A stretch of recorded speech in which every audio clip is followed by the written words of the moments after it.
छोरा मान्छे नरोन पनि हो।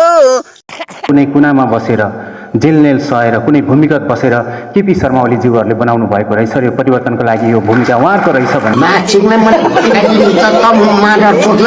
हे ल सुरु गरौँ।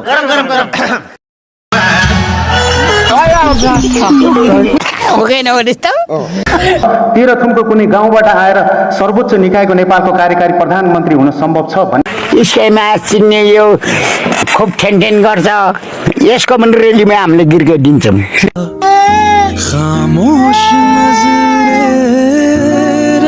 केपी शर्मा ओलीको फोन आएको छैन केही बेला फोन गरेछ केहीबाट फोन गरेको भन्नुहोस्